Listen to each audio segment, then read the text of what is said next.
Hey everyone, welcome back to my channel.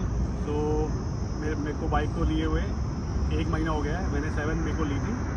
आज है 9th June. So I'm doing a 1 month review. So I'm going to tell you my whole experience. 1 महीने में मैंने क्या experience किया है, मेरा कैसा एक्सपीरियंस रहा है बाइक के साथ, वो मैं आपको अपना पूरा एक्सपीरियंस शेयर करूँगा. तो आपको अगर आप ये बाइक लेने का सोच रहे हैं तो ये वीडियो ज़रूर देखें बाइक लेने से पहले.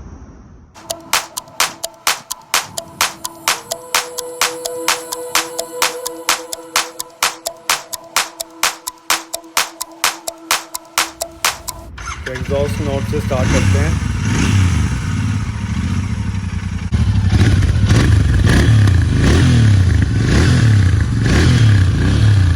तो let's start with the looks are तो जस्ट अमेजिंग. लुक्स तो ऐसी है कि बस सब आपको मोड़ के देखेंगे. लुक्स तो बहुत बढ़िया है. It's a blank canvas. You can do lots and lots of modification in this. You can change the tyres, you can change the lights, you can change your seat, you can do lots and lots of things in this. बहुत सारी चीज़ें आप change कर सकते हो इसमें. So this is the Mr. Clean model, like this is the top of the range. Instrument cluster is also analog, so which is a good thing. Cafe Racer का like पूरा सा authentic सा look आता है Cafe Racer का. So अब आते हैं इंजन पे. इसका इंजन है 648 cc parallel twin which will produce 47 cc and 50 Nm का torque. Is both air and oil cooled, so the pickup is amazing and the engine is very smooth. इस price range में 4 लाख की price range में इससे smooth engine आपको बिल्कुल नहीं मिलेगा. आप you will enjoy the ride totally. After 3000 RPM the torque is on another level only. Engine के मामले में there is only one issue, the heating issue. Heating तो लाइक इतनी है, अगर आप शॉर्ट्स में या किसी चीज़ में आप इसको राइड कर रहे हो तो आग लग जाएगी टांगों के बीच में. लाइक इतनी हीट प्रोड्यूस करता है ये, इतनी हीट प्रोड्यूस करता है इंजन के साइज़ की वजह से. इंजन इज़ सो बिग, सो उसकी वजह से इतनी हीट प्रोड्यूस कर देता है. That's the only issue engine wise, heating का. उसके अलावा वो इंजन में और कोई इशूज़ नहीं है. Engine is very smooth and engine is very powerful. अब आते हैं गियर बॉक्स पे. So the slipper clutch is very light. Use करने में बिल्कुल प्रॉब्लम नहीं होगी. 202 kg बाइक का वेट है और गेज आर वेरी स्मूथ, बिल्कुल भी नहीं अटकते हैं बाइक का वेट. अब आते हैं ब्रेक्स पे. So dual channel ABS safety net मिलेगा आपको. Front brakes are very amazing, they are very nice, but back rear brakes are very इतना कुछ खास नहीं है. लाइक अगर आप भगा रहे हो तो ये ज़्यादा एकदम से काम नहीं करती है. इसका ABS बिल्कुल एकदम से काम नहीं करता है. तो इसको भगाओ तो अपने रिस्क पे भगाना भाई, कि घर सही सलामत पहुंच जाओ.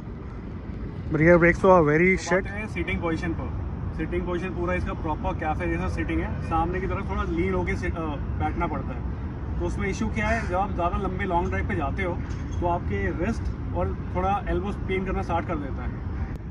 तो अब आते हैं माइलेज पे. सो ये बाइक लिए हुए मेरे को हुआ है एग्जैक्टली 1 महीना. सो 1 महीने में मैं इसका अभी बाइक वीडियो बनाने से पहले अभी जस्ट मैं टैंक फुल करवा के आया था. सो इसका 13.7 लीटर्स का टैंक है.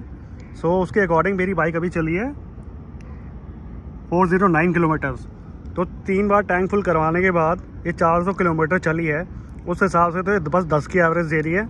मैं अभी इसकी फ़र्स्ट सर्विस होनी है 15 दिन के बाद. 15 दिन के बाद ज़्यादा से ज़्यादा 5 की एवरेज, 8 की एवरेज बढ़ जाएगी. 25 की एवरेज तो ये देने से रही. एवरेज जस्ट दे रही है 10 की right now. Centre stands you can put separately. Mounting points दिए हुए हैं, so you can put the center stand separately if you want to. so ये Mr. Clean टॉप मॉडल में ये टूरिंग सीट दे रहे हैं. so इस टूरिंग सीट की वजह से आपकी बाइक का प्राइस 5000 और बढ़ जाएगा.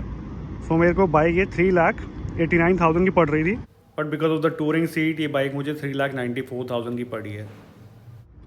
so इसमें नॉर्मल मिरर्स मिलते हैं, तो आप बारन लगवा सकते हो इसके अंदर. और इसमें हेलोजन लाइट है, तो ये बहुत बड़ी कमी है. इस प्राइस रेंज में ये हेलोजन लाइट दे रहे हैं. एटलीस्ट इनको LED लाइट तो देनी चाहिए. तो बाइक में बिल्कुल भी वाइब्रेशन नहीं है. Even if you are riding the bike at a very high speed you will not feel any vibration. Bike बिल्कुल स्मूथ है, बाइक में 0 वाइब्रेशंस है. So let's talk about the suspension. Suspension is on the softer side. So softer side में कोई issues तो है नहीं. Even in like potholes में भी you will feel very comfortable, you will enjoy the ride. So let's come to the negative points. Few negative points हैं. First है gear box indicator. यार gear box indicator is a must. You are charging 4 lakh rupees. Royal Enfield को ये gear box indicator तो लगा के देना ही चाहिए. ये तो छोटी से छोटी बाइक में आ रहा है गेयर बॉक्स इंडिकेटर. दूसरा halogen lights, LED lights are must. And the rear tyre. The rear tire looks very small. You get a 130/70. Exhaust are so big. इनके बीच में this rear tire looks very small. So minimum you should be getting a 150/70. That will look very nice. This rear tire looks very small. So is this bike worth buying in 2022? So this bike is totally worth buying in this price range. The looks and engine let alone will make up for everything. थोड़े बहुत minor changes हैं वो आप modify करवा सकते हो.